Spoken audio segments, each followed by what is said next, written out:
Hai Smart Viewers, Anda menyaksikan Sosok, sebuah program inspiratif, inovatif, informatif yang tentunya dapat memotivasi Anda berdasarkan sosok individu yang tentunya dapat menggali ruang ide secara maksimal berdasarkan sosok individu kita pada hari ini.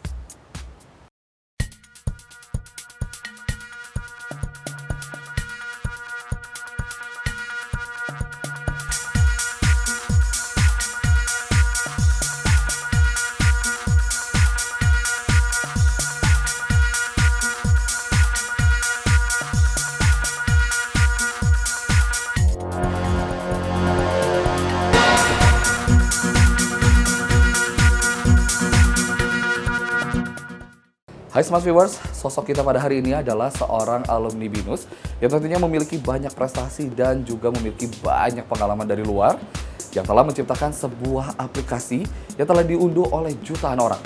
Siapa dia? Mari kita saksikan dulu profil narasumber kita pada hari ini.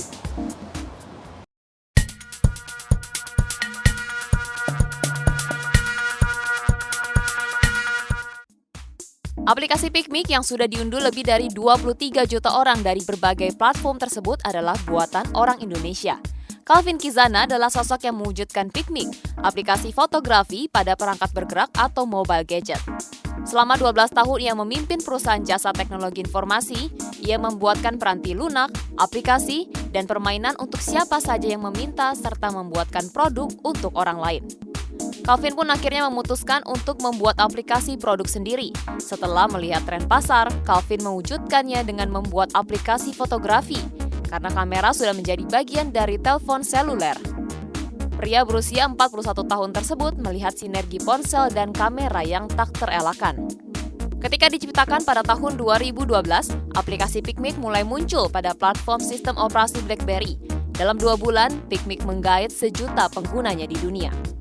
Setelah 2 tahun, pada tahun 2014, PicMic memiliki 23 juta pengguna di dunia.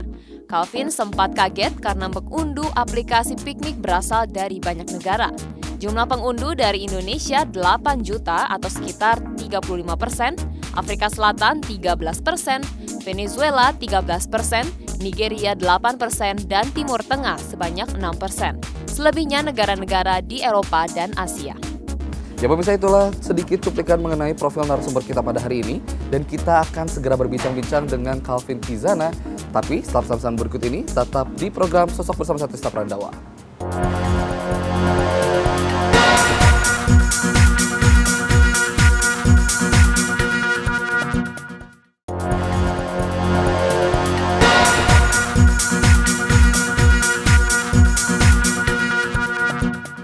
Ya pemirsa, terima kasih Anda masih setia bersama kami dalam program Sosok, dan kita akan segera berbincang-bincang dengan Calvin yang telah membuat aplikasi yang telah diunduh oleh jutaan orang ini. Oke, apa kabar? Halo. Halo. Oke, lagi sibuk apa nih? Kesibukannya apa nih? Sekarang ya seperti biasa, kita selalu mengenhance produk PicMic-nya sendiri dengan penambahan fitur-fitur baru. Selain itu juga kita lagi aktif rekrutmen karena PicMic sendiri akan masuk ke sebuah transformasi, tidak hanya sebagai foto sharing aja, tapi kita mulai akan menyuguhkan konten-konten yang relevan kepada users, atau kita sebutnya sebagai contextual content discovery. Oke, sebenarnya cerita awalnya dari mana sih, kenapa bisa terjun membuat sebuah aplikasi teknologi ini?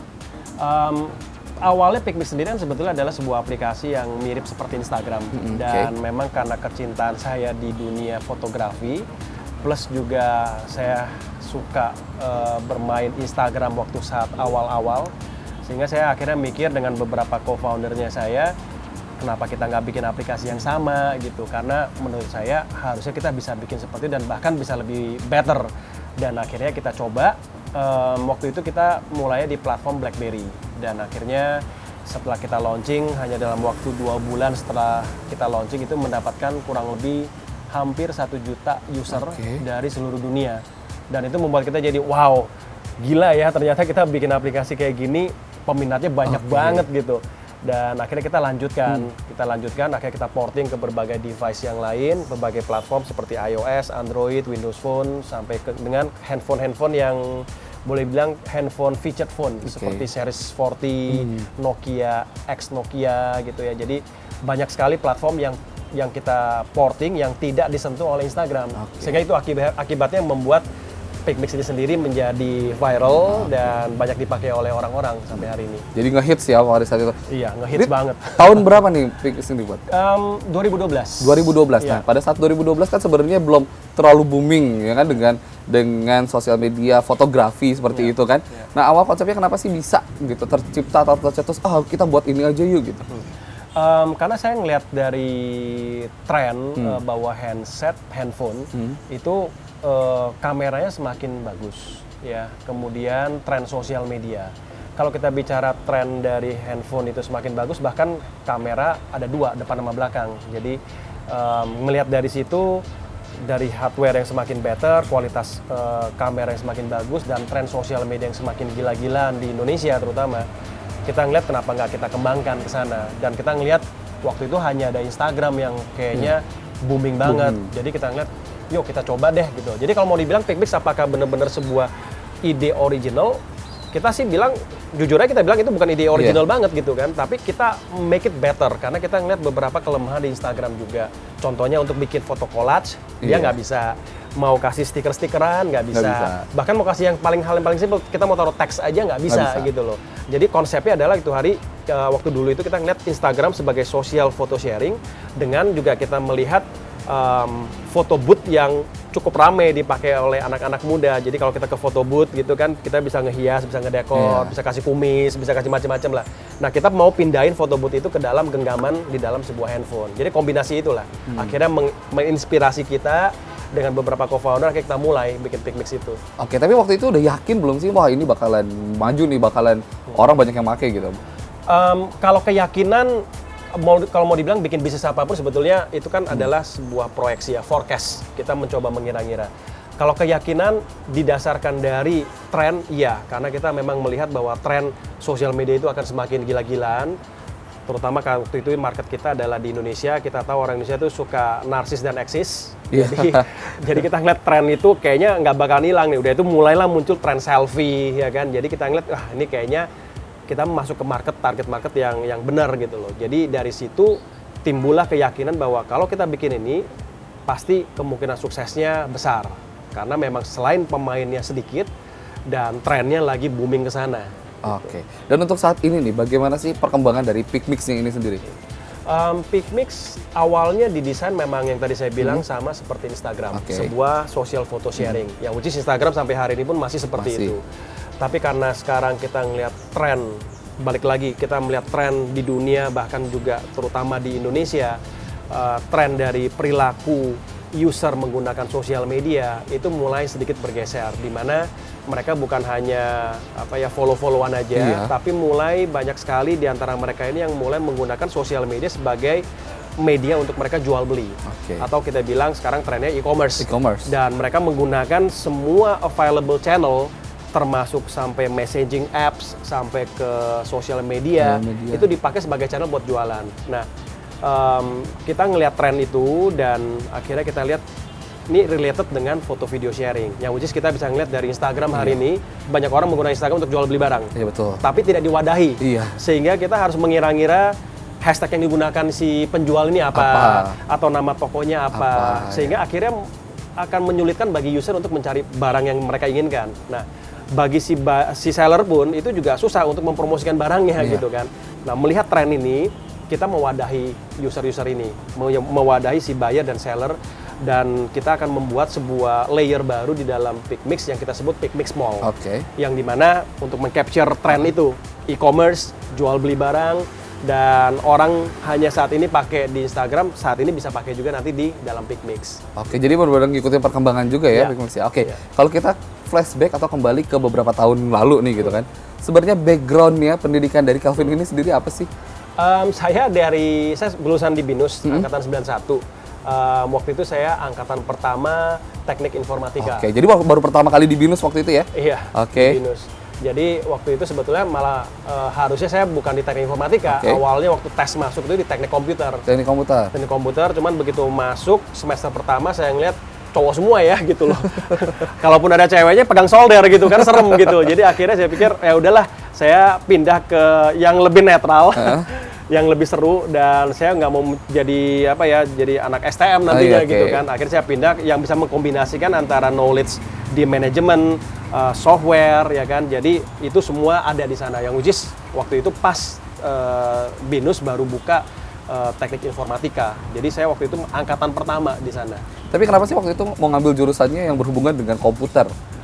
Karena hobi ya. Hobi? Jadi dari waktu SMA, sejak saya mengenal komputer, itu saya jadi suka banget, dan dulu memang beli komputer hanya untuk buat main game sih. Cita-cita pengen jadi game developer. Sampai sekarang juga masih. Jadi makanya di tim Pikmik sendiri pun sebetulnya kita ada tim kecil yang bikin game. Karena hobi sih. Jadi memang dari sana akhirnya saya ngeliat kayaknya karir saya mau di dunia IT deh, karena memang cocok dengan panggilan hati. Gitu. Tapi pengaplikasiannya ada ya tentu ya, dari zaman kuliah sampai pengaplikasian pekerjaannya juga ada ya? Ada. Nanti kita akan berbincang-bincang lagi pemirsa, tapi setelah pesan-pesan berikut ini tetap di program Sosok.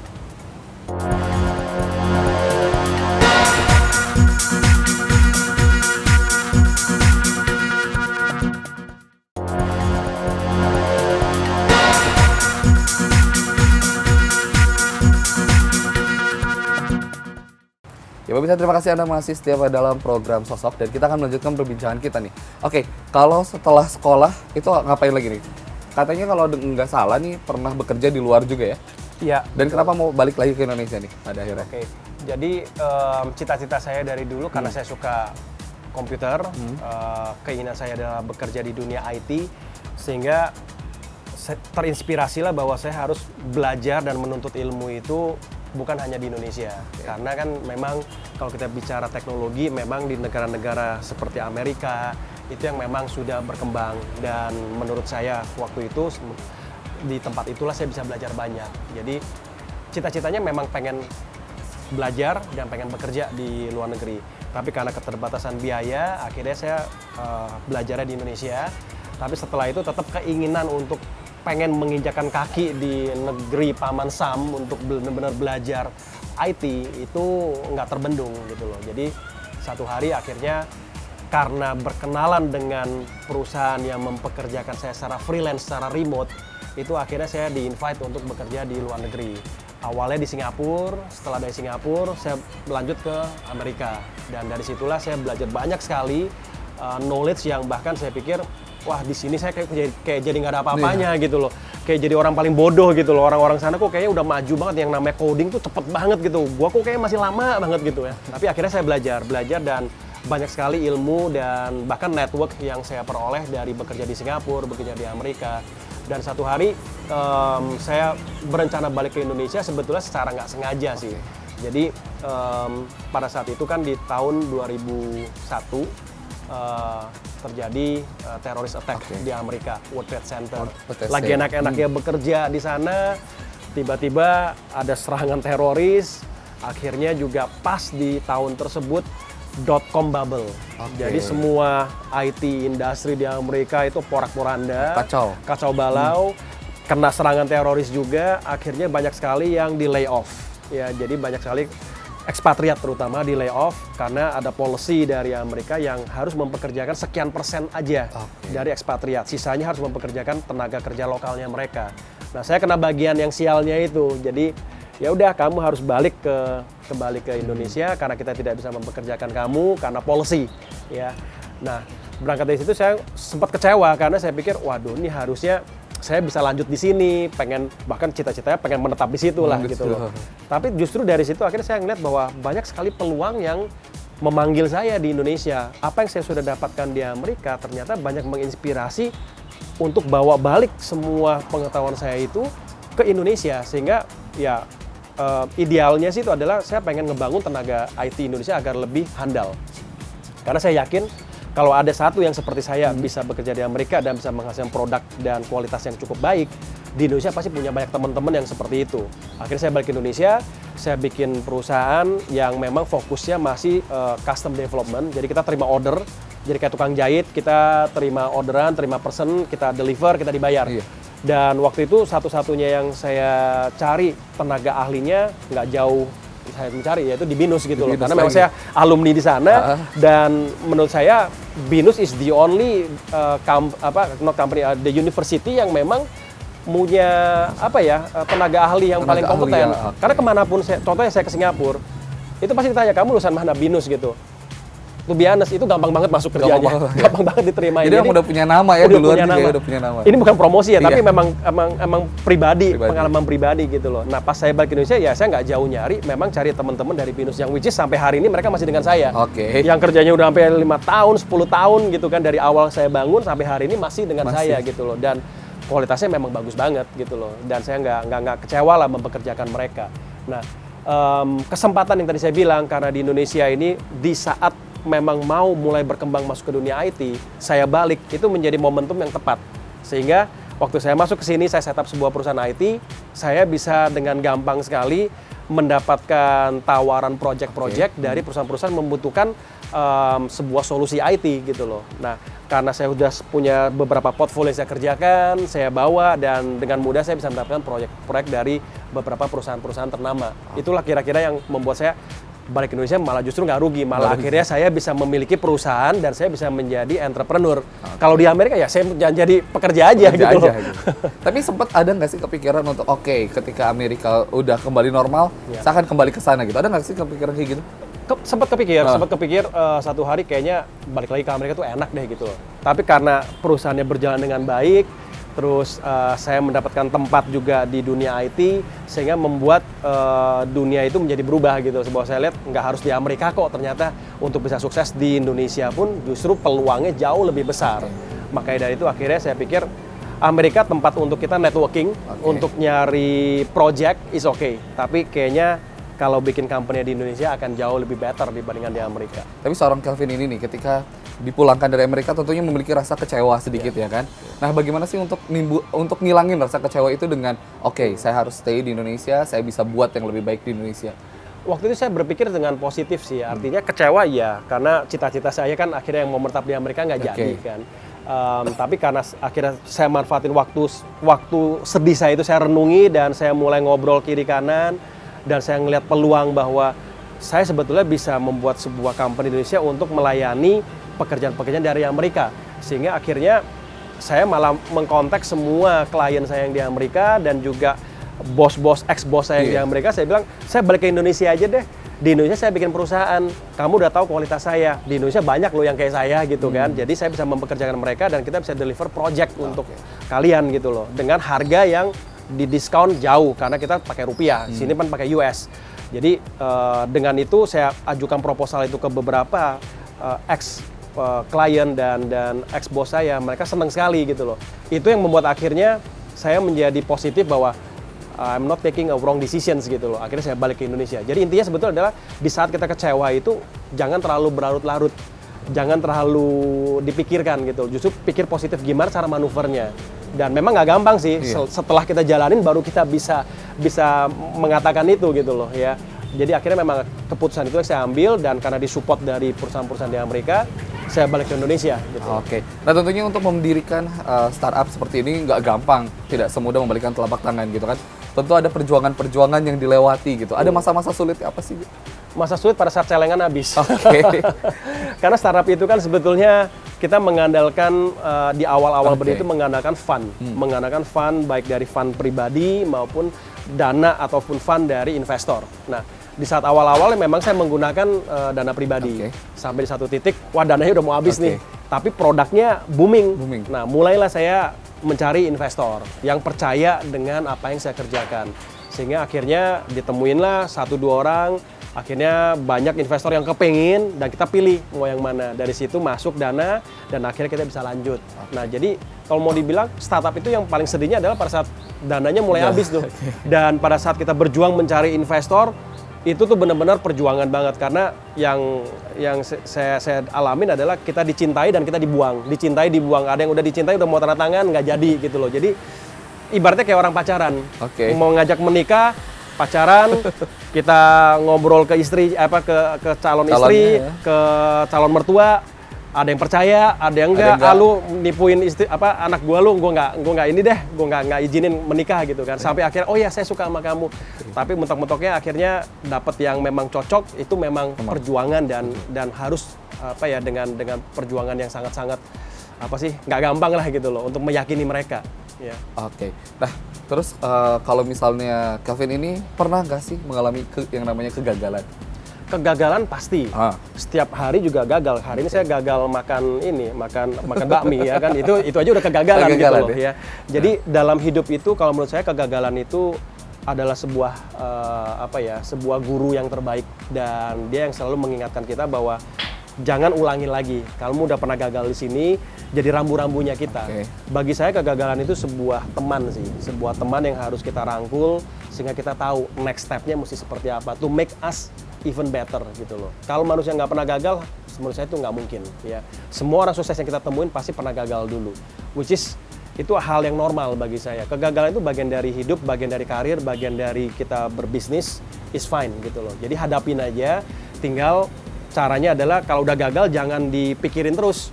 Harus, kalau ibaratnya sekarang bahasa sehari-hari kan harus move on. Kalau diputusin cewek, pacar gitu kan, harus move on gitu loh. Mikirin yang positifnya gitu. Nah, bagi saya itu yang jadi pedoman hidup sih. Kalau memang udah gagal ya udah, dan kita tahu apa yang salah di situ.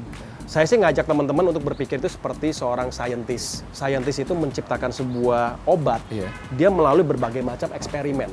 Ya, cobain di setiap eksperimen itu dia selalu mencatat di logbooknya mereka, dan mereka tahu kegagalan pertama itu apa.